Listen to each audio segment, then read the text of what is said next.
नमस्कार दोस्तों, स्वागत है आपका इस नए वीडियो में। हमारी ज़िंदगी में कई बार हम दुखों को एक मुश्किल घड़ी में पाते हैं। कई बार हमें बड़े फैसले लेने पड़ते हैं, लेकिन हमें यह नहीं पता होता कि वह सही है या फिर गलत।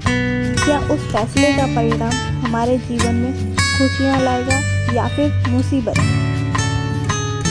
लेकिन कई बार हमारे पास सही निर्णय लेने के लिए सुझाव नहीं होते हैं और हम जल्दबाजी में फैसला कर लेते हैं, और उन फैसलों की वजह से हमारी ज़िंदगी सुखमय हो सकती है या फिर हमारी ज़िंदगी नर्क से भी बढ़कर हो सकती है। इसलिए सही फैसले लेने की क्षमता हमारे जीवन में सफलता हासिल करने के लिए आवश्यक है। तो चलिए आज की इस बौद्ध कहानी के माध्यम से जानते हैं कि जीवन में सही फैसले कैसे लिए जाए, और यह भी कि सही निर्णय लेने के तरीके क्या हैं और कौन से हैं। तो बिना किसी देरी के कहानी शुरू करते हैं। दोस्तों, कई साल पहले की बात है। एक छोटे से राज्य में एक बौद्ध भिक्षुक निवास कर रहे थे, जिन्हें सभी जगह पर उनके ध्यान के बड़े चर्चे थे।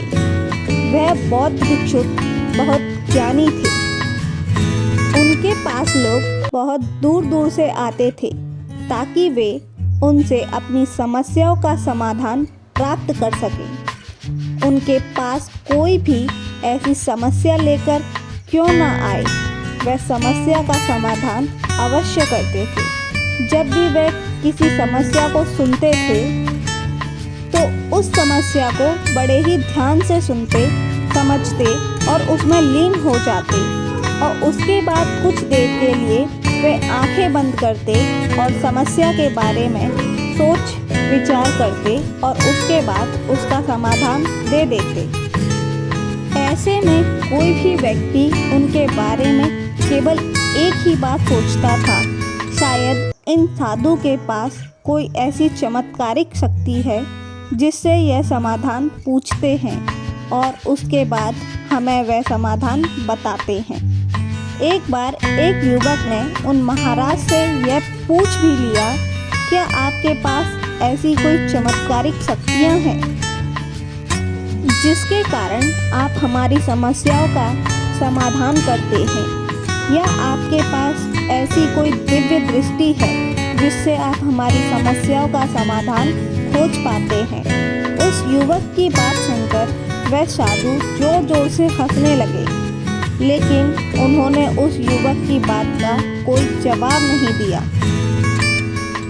उसके कुछ ही दिन बाद उस राज्य में एक बड़ी अजीब सी घटना घटी। उस राज्य में एक बुढ़िया औरत रहा करती थी जो अपने घर में अकेली ही रहती थी। उसका ना तो कोई था। उस राज्य से होकर 4 मित्र अपने घर की ओर जा रहे थे। वे लोग दूसरे नगर में काम कर रहे थे और पैसा इकट्ठा करके अपने गांव की ओर जा रहे थे। ये बात बहुत पुराने ज़माने की है, जब यातायात के साधन ना हुआ करते थे, इसलिए वो लोग पैदल ही यात्रा किया करते थे। इसी कारण से वे चारों मित्र अपने अपने धन को इकट्ठा करके अपने गांव की ओर प्रस्थान कर रहे थे। उन चारों ने अपना अपना धन एक छोटी सी पोटली में रखा था, और उस पोटली में उन सब की सारी कमाई थी।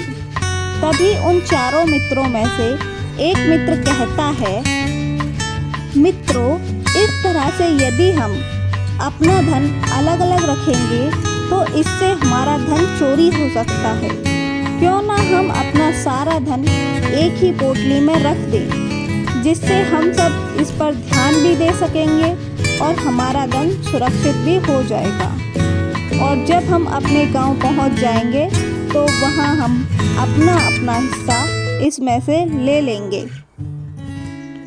उन तीनों मित्रों ने उस युवक की बात मान ली और वे सभी मिलकर अपना धन एक ही पोटली में रख देते हैं, और वे सभी मिलकर अपने गांव की ओर आगे बढ़ते हैं। चलते चलते काफ़ी समय बीत चुका था और अब रात्रि होने वाली थी। तभी आगे चलकर रास्ते में उन्हें एक घर दिखाई दिया, जहाँ पर एक बूढ़ी औरत रहा करती थी। रात्रि का समय भी हो चुका था और उन चारों मित्रों को एक रात रुकने के लिए कोई ना कोई जगह की आवश्यकता भी थी। ऐसे में उन चारों ने मिलकर यह योजना बनाई कि वे लोग आज रात इसी घर में ठहरेंगे। इसलिए वे चारों लोग उस घर की ओर आगे बढ़ते हैं और घर का दरवाज़ा खटखटाते हैं। तभी सामने से एक बूढ़ी औरत दरवाज़ा खोलती है और उन चारों मित्रों में से एक मित्र हाथ जोड़कर उस बूढ़ी औरत से कहता है, माता जी, हम अपने गांव की ओर जा रहे थे, लेकिन यहाँ रास्ते में ही रात हो गई है और अब हम इतनी रात में सफ़र नहीं कर सकते। इसलिए हमारी आपसे विनती है कि हम आपके यहाँ एक रात रुकना चाहते हैं। सुबह होते ही हम यहाँ से चले जाएंगे। उस बूढ़ी औरत ने काफ़ी देर सोचा और विचार किया और उसके बाद वह बूढ़ी औरत कहती है, ठीक है, तुम सभी आज रात के लिए यहाँ पर रुक सकते हो। मुझे कोई दिक्कत नहीं है। खाना बनाने जा रही हूँ, कहो तो तुम लोगों के लिए भी बना दूँ। उन चारों ने सहमति जताते हुए कहा, हाँ बिल्कुल। उसके बाद उन चारों मित्रों ने धन की पोटली उस बूढ़ी औरत को थमा दी और कहा, माता जी, इस पोटली में हमारे साल भर की कमाई है। हम चारों ने अब तक का अपना सारा कमाया हुआ धन इस पोटली में ही रखा है और अब हम इसे आपको सौंपते हैं, क्योंकि यह हम चारों से ज़्यादा आपके पास सुरक्षित होगी। हम बस इतना चाहते हैं कि यदि हम चारों में से कोई भी एक व्यक्ति इसे लेने आए तो आप इस पोटली को उसे मत देना जब तक कि हम चारों एक साथ इस पोटली को लेने ना आए। तभी वह बूढ़ी औरत कहती है, ठीक है बेटा, यदि तुम चारों एक साथ आ जाओगे तभी मैं इस पोटली को आपको सौंप दूंगी। और वैसे भी आप लोग तो सुबह यहाँ से चले जाने वाले हैं, मैं आपको सुबह यह पोटली थमा दूंगी। वह धन की पोटली उस बूढ़ी औरत को थमाकर चारों मित्र निश्चिंत हो जाते हैं कि अब उनका धन सुरक्षित है और वे लोग खाना खाकर सो जाते हैं। अगली सुबह जब वह चारों उठते हैं तो सभी लोग अपनी आगे की यात्रा के लिए तैयारी करना शुरू कर देते हैं। उन चारों नौजवानों में से एक नौजवान थोड़ा सा बदमाश था। वह अपने उन तीनों मित्रों से कहता है, भाइयों, इस बूढ़ी औरत ने हमारी रात भर खातिरदारी की है, हमें अच्छा भोजन खिलाया, सोने के लिए अच्छी जगह भी, रात भर यहाँ पर सर छुपाने के लिए एक अच्छा मकान दिया और हमने अब तक उसके लिए कुछ नहीं किया। वह बूढ़ी औरत अकेले ही खेतों में काम कर रही है। क्यों ना हम सभी यहाँ से जाने से पहले इस बूढ़ी औरत की मदद नहीं कर सकते क्या? उस बदमाश नौजवान ने मन ही मन यह योजना बना ली थी कि वह किसी तरह से भी उस बुढ़िया से पोटली हासिल करके ही रहेगा। बाकी के तीन मित्र उसकी बातों में आ जाते हैं और वे सभी मिलकर उस बुढ़िया की मदद करने अर्थात खेतों में काम करने के लिए चल पड़ते हैं। वे सभी मिलकर खेतों का काम कर ही रहे थे कि तभी वह बदमाश नौजवान अपने बाकी तीनों मित्रों से कहता है कि मित्र, मुझे जोरों से प्यास लगी है, मैं जरा उस बूढ़ी औरत से पानी मांग कर लाता हूँ। वह बाकी मित्र भी अब काफ़ी थक चुके थे, उन्हें भी जोरों की प्यास लगी थी, इसलिए वह तीनों मित्र उसे वहाँ जाने की अनुमति दे देते हैं। जैसे ही वह बदमाश उस बूढ़ी औरत के पास पहुँचता है, वह उस बूढ़ी औरत से कहता है, माता जी, अब हम यहाँ से जा रहे हैं, कृपया करके हमारे धन की पोटली हमें वापस कर दे। इस पर वह बूढ़ी औरत कहती है, नहीं नहीं, जब तक तुम चारों एक साथ ना हो तब तक मैं वह पोटली किसी को नहीं दे सकती। तुम्ही ने तो कहा था कि जब तक हम चारों एक साथ ना हो तब तक यह पोटली किसी को नहीं देनी है। तभी वह बदमाश उन तीनों की तरफ इशारा करते हुए कहता है, हे लाऊं। उन तीनों ने सोचा कि हमारा मित्र हमारे लिए पानी लाना चाहता है, इसलिए वह हमसे आज्ञा मांग रहा है। तभी उन तीनों मित्रों ने इशारे में उस युवक से कहा, हाँ हाँ ठीक है, ले आओ। यह देख उस बुढ़िया को यह लगने लगा कि अब यह चारों यहाँ से जा रहे हैं और यह अपनी पोटली मांग रहे हैं। इसलिए उस बुढ़िया ने वह पोटली लाकर उस बदमाश के हाथ में रख दी और वह बदमाश उस पोटली को लेकर वहाँ से चला गया और बाकी के तीनों मित्र अपने खेत में काम करने में व्यस्त हो जाते हैं। कुछ देर के बाद जब वह तीनों खेत का काम करके वापस लौटते हैं और बुढ़िया से कहते हैं, माता जी, हमारा मित्र जो यहाँ पानी पीने आया था वह कहाँ गया? इस पर वह बुढ़िया कहती है, क्या वह पानी पीने आया था? पर वह तो कह रहा था कि हम चारों जा रहे हैं, कृपा करके हमारे धन की पोटली हमें थमा दी। तब वह तीनों बड़े आश्चर्य होकर उस बुढ़िया से कहते हैं, माता जी, हमने भला कब कहा कि उसे पोटली दे दो? हमें तो प्यास लगी थी और हमने पानी के लिए इशारा किया था। तभी उस बूढ़ी औरत ने उन तीनों से कहा, परंतु अब तो वह पोटली लेकर जा चुका है। तभी वह तीनों मित्र सर पकड़कर रोने लगते हैं और कहते हैं, माता जी, उसमें हमारा सारा कमाया हुआ धन था जो वह अकेले लेकर भाग चुका है। हमने तो आपको कहा था कि जब तक हम चारों एक साथ न आए तब तक आपको वह पोटली किसी को नहीं देनी है।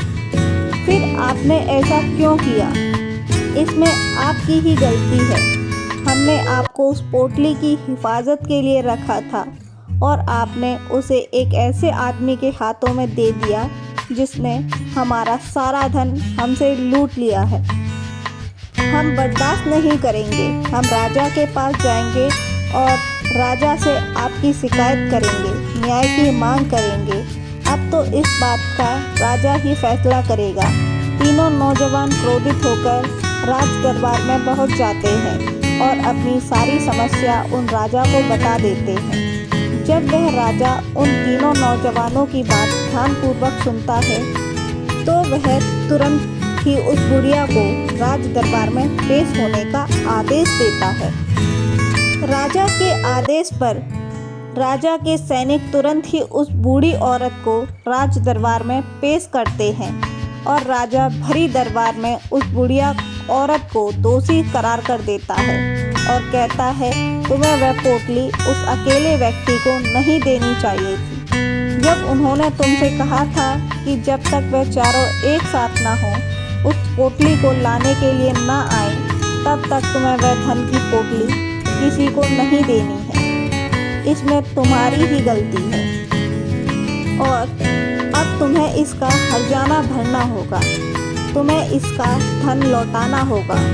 राजा का ये आदेश सुनकर बूढ़ी औरत फूट फूट कर रोने लगी और राजा से मदद की गुहार लगाती है और कहती है, हे राजन, मैं तो एक बूढ़ी औरत हूँ और मेरे पास इतना धन नहीं है और ना ही मेरे घर में कोई ऐसा है जो धन कमाता है। मेरे पास इतना धन नहीं है कि मैं इनका धन लौटा सकूं। मैं तो अकेली हूँ, बेसहारा हूँ, कृपा करके मुझ पर रहम करें। लेकिन राजा उस बूढ़ी औरत की एक नहीं सुनता। वह बूढ़ी औरत रोते हुए अपने घर की ओर जा रही थी। यह सोच रही थी कि आखिर मैं इतना धन कहाँ से लाऊं? कैसे मैं इन लोगों का धन उन्हें लौटा पाऊंगी? मेरे पास इतना धन नहीं है। मैं क्या करूं? कैसे करूं? कहाँ से लाऊं इतना धन? यदि मैं उनका नहीं लौटाया तो राजा मुझे मार डालेगा। वैसे भी मेरी ही गलती है। जब उन चारों ने मिलकर मुझसे कहा था कि जब तक हम चारों एक साथ न आएं तब तक वह पोटली किसी को नहीं थमानी है, फिर भी मैंने वह पोटली केवल उस व्यक्ति को थमा दी। इसमें गलती तो मेरी ही है। वह रोते रोते ये सारी बातें सोचते हुए अपने घर की ओर जा रही थी। तभी रास्ते में उस बूढ़ी औरत को वही संत मिले जो उस नगर में किसी समस्या का समाधान बड़ी ही सरलता से और सहजता से करते हैं। उन्होंने उस बूढ़ी औरत से कहा, क्या बात है बेटी, क्यों रो रही हो? इस पर वह बूढ़ी औरत उस संत को सब कुछ सच सच बता देती है और कहती है, हे महाराज, इसमें गलती तो मेरी ही है। उन चारों ने तो पहले ही कहा था कि जब तक वे चारों एक साथ न आए तब तक वह पोटली मुझे किसी को नहीं देनी है, लेकिन मेरी हिम्मत मारी गई थी जो मैंने वह पोटली केवल एक व्यक्ति को थमा दी और अब उनका सारा धन लेकर वह भाग गया है। लेकिन अब मुझे यह समझ नहीं आ रहा है कि मैं वह सारा धन कहाँ से लाऊं, कैसे जुटाऊं? मेरे पास इतना धन नहीं है और राजा ने तो आदेश भी दे दिया है कि मुझे उनका धन लौटाना ही पड़ेगा। लेकिन मुझे यह समझ नहीं आ रहा है कि इतना सारा धन मैं कहाँ से लाऊंगी। तभी वह संत उस बूढ़ी औरत से कहते हैं, शांत हो जाओ, मैं कोई ना कोई रास्ता जरूर निकाल लूँगा। इतना कहकर वह संत वहीं बैठ जाते हैं, ध्यान करने लगते हैं। कुछ देर के लिए वह आंखें बंद करके सोचने और विचार करने लगते हैं। मौन रहकर समस्या का समाधान निकालते हैं और उसके बाद वह उस बूढ़ी औरत से कहते हैं, बेटी, राजा ने फैसला किया है वह बिल्कुल गलत है। आपने जो किया इसमें आपकी कोई गलती नहीं है। राजा का फैसला गलत है। उन संत के इतना कहने पर बूढ़ी औरत चुप हो गई और यह सोचने लगी कि आखिर राजा का फैसला कैसे गलत हो सकता है। राजा तो सभी के लिए न्याय ही करता है और वह कभी किसी का बुरा नहीं करते। फिर आखिर आज राजा का फैसला कैसे गलत हो गया? उन संत और उस बुढ़िया की बात आसपास के खड़े लोग सभी सुन रहे थे और वे लोग भी बड़े अचरज में थे, क्योंकि राजा का फैसला कैसे गलत हो सकता था। राजा ने तो बिल्कुल सही फैसला लिया है। इस बुढ़िया ने ही गलती की है। उन चारों के धन को केवल एक ही को थमा दिया। ऐसे में इस बुढ़िया को उनके धन को लौटाना ही चाहिए। राजा ने गलत फैसला कहाँ लिया है? तभी वह संत उस बूढ़ी औरत से कहते हैं, जाओ और राज दरबार में कह दो कि हे राजन, आपका फैसला गलत है और सही क्या है, गलत क्या है, इसका फैसला मैं करूँगा। पहले तो बूढ़ी औरत इतनी हिम्मत नहीं जुटा पा रही थी कि वह राज दरबार में जाकर भरे राज दरबार में राजा को यह कह सके कि राजन, आपका फैसला गलत है। लेकिन जैसे तैसे उसने हिम्मत जुटाई और वह वापस राज दरबार में लौटी। उसने डरते हुए भरे राज दरबार में राजा से बड़ी धर्राती आवाज में कहा कि हे राजन, आपने जो फैसला किया है वह फैसला गलत है। इतना कहकर उसने राजा को सारी बात सच सच बता दी। उस बूढ़ी औरत की बात सुनकर राजा बहुत क्रोधित हुआ। राजा ने उस बूढ़ी औरत से कहा, कौन है वह संत जिसने मेरे फैसले को गलत बताया? क्या उनको नहीं लगता कि मैंने सही निर्णय लिया है?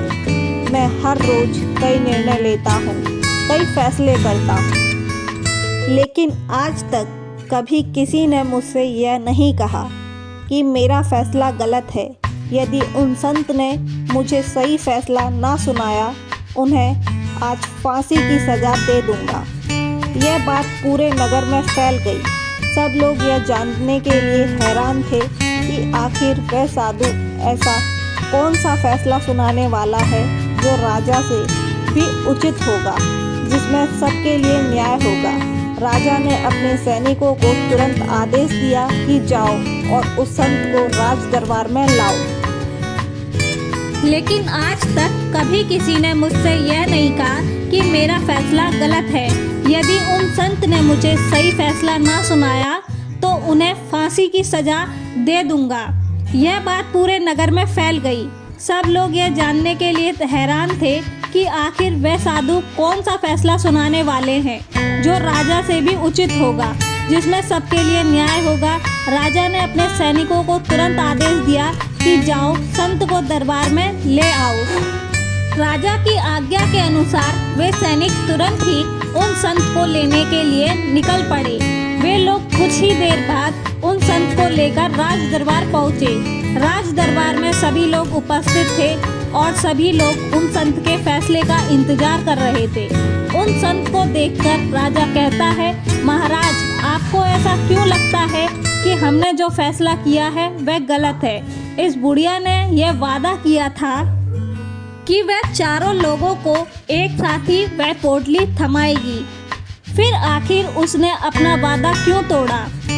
इसने यह गलती क्यों की कि इसने केवल एक ही को पोटली थमा दी और वह उनका सारा धन लेकर यहाँ से भाग गया?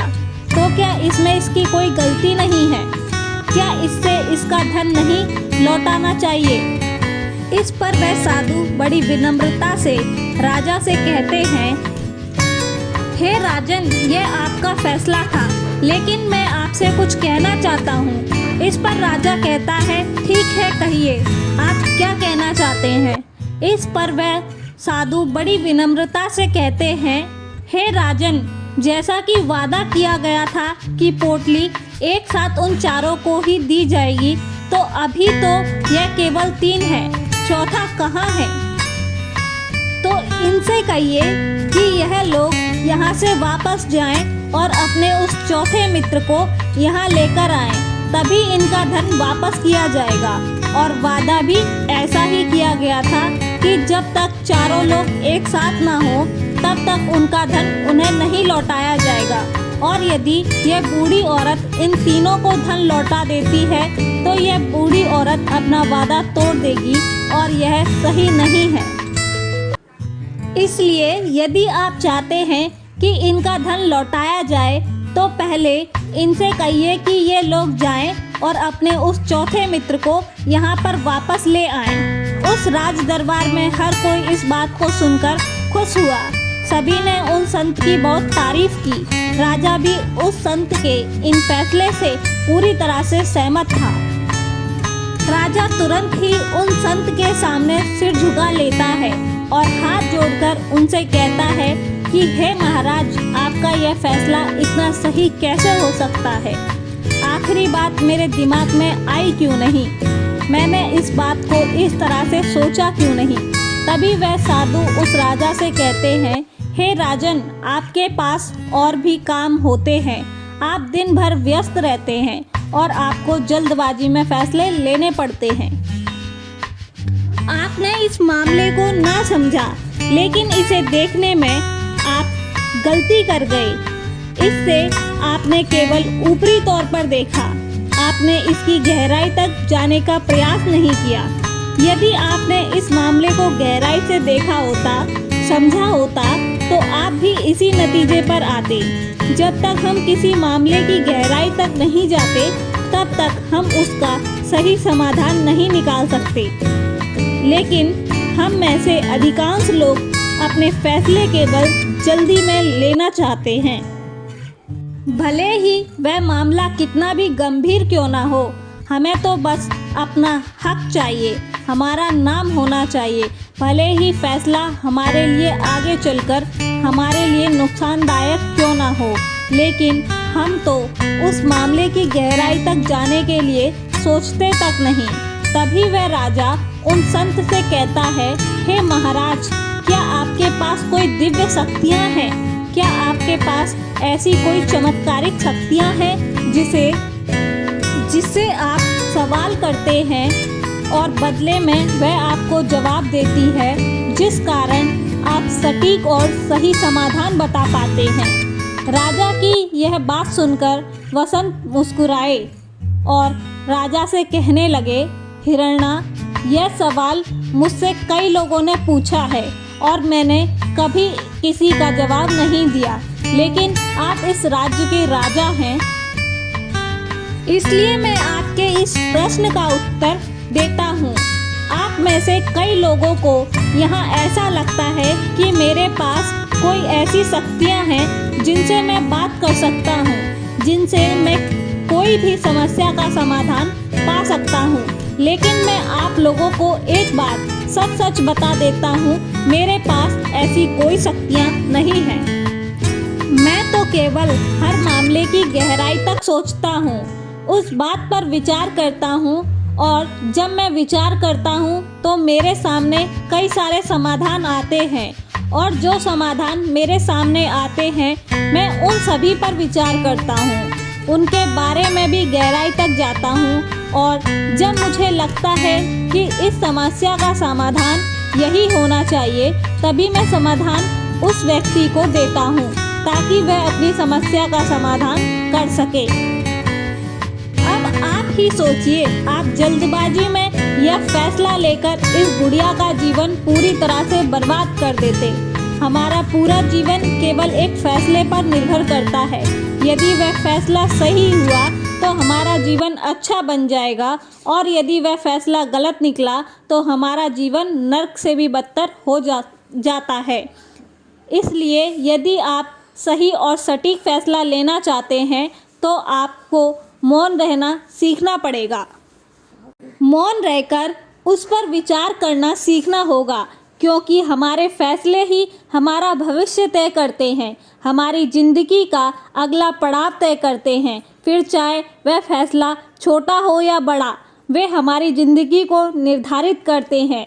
इसलिए सबसे पहले हमें सही फैसले लेने के लिए मौन रहना सीखना आवश्यक है, उन पर विचार करना आवश्यक है, और जब आप ऐसा करते हैं तो आपके सामने एक ही समझ के कई सारे समाधान निकल कर आते हैं, और जब आप उन पर गौर करेंगे तो आपको यह समझ में आ जाएगा कि उन फैसलों का समाधान कैसे होना चाहिए, कि समाधान से आपको क्या फ़ायदा होगा और क्या नुकसान होगा, या उस समाधान पर सोच और विचार करने पर ही आप उसे समझ सकते हैं, और तभी आप यह निर्णय भी ले सकते हैं कि क्या यह समाधान उचित रहेगा या नहीं। और यह सब संभव हो सकता है यदि हम कम बोलना शुरू करें, आप पूरी तरह से मौन हो जाएं। इसका अर्थ यह है कि आप भीतर से शांत हो जाएं, और जब आप भीतर से शांत होने लगते हैं तो आपका मन स्पष्ट होने लगता है, साफ होने लगता है, और आप किसी भी चीज़ पर सोच विचार कर सकते हैं। और जब आप भीतर से शांत होने लगते हैं तो आप ऊपर से भी कम बोलते हैं, और जब आप धीरे धीरे कम बोलने के आदी हो जाते हैं तो आप साफ और स्पष्ट तौर पर सोच और समझ पाते हैं, आपके विचार में शुद्धता आ जाती है, जिससे आपको यह साफ और स्पष्ट देखने को मिल जाता है यह कौन सा फैसला सही होगा या कौन सा फैसला गलत होगा, आपको उस परिस्थिति में क्या करना चाहिए और क्या नहीं करना चाहिए। लेकिन हम में से अधिकांश लोग अपने आप को सही साबित करने के लिए, अपने आप को ऊंचा साबित करने के लिए अत्यधिक बोलते हैं, और इतना बोलते हैं कि हर कोई उनकी बातों को गंभीरता से नहीं लेता है। उन्हें ऐसा लगता है कि मानो ज़्यादा बोलना ही हमारे लिए हमारा शस्त्र है, लेकिन वे यह भूल जाते हैं कि वे अत्यधिक बोलकर मूर्ख बन रहे हैं। लोग हमारा मजाक बनाते हैं, हमें मूर्ख समझते हैं, हमसे दूर रहने लगते हैं, क्योंकि उन्हें हमारी बकबक अच्छी नहीं लगती। लेकिन जब आप भीतर से शांत होने का प्रयास करते हैं और धीरे धीरे भीतर से शांत होने लगते हैं तो आप खुद ब खुद ऊपरी तौर पर कम बोलना शुरू कर देते हैं।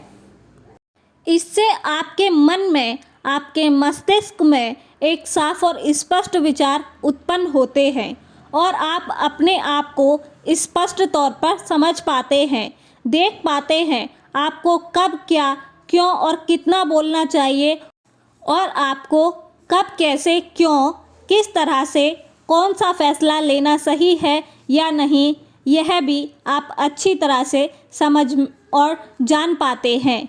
जब आप कम बोलना शुरू कर देते हैं तो आपको यह बात बहुत अच्छी तरह से समझ में आने लगती है कि जो हम बेकार की बकबक करते हैं उस पर हमारे शरीर की बेवजह की कितनी सारी ऊर्जा यूं ही व्यर्थ हो जाती है, नष्ट हो जाती है, जिससे हम चाहें तो किसी ज़रूरी काम में लगा सकते हैं, फैसले लेने में लगा सकते हैं, जिससे हम तनाव मुक्त रह सकते हैं और हमें अच्छी नींद भी आ सकती है।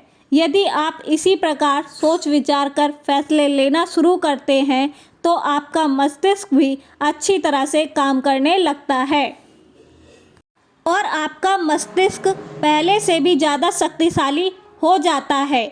और इसका एक बहुत अच्छा उदाहरण भी मैं आपको बताना चाहूँगा। जब आप स्कूल में पढ़ते थे या फिर आज भी आप पढ़ रहे होंगे तो आपने देखा होगा कि जो बच्चे होनहार होते हैं, होशियार होते हैं, वे लोग बहुत कम बातें करते हैं और अपना समय सही चीज़ों में लगाते हैं। वह अधिकांश समय अपना मौन होकर ही बिताते हैं। इसी वजह से वे पढ़ाई करने में बहुत तेज होते हैं। वे जो कुछ भी पढ़ना चाहते हैं वे उसे याद कर लेते हैं। लेकिन वहीं पर दूसरी तरफ जो लोग बहुत बोलते हैं, यदि आप उन्हें पूरे 24 घंटे भी दे दें तो भी वह उस तरह से उन चीज़ों को याद नहीं रख सकते जिस तरह से वह मौन रहने वाले बच्चे उन बातों को याद कर लेते हैं।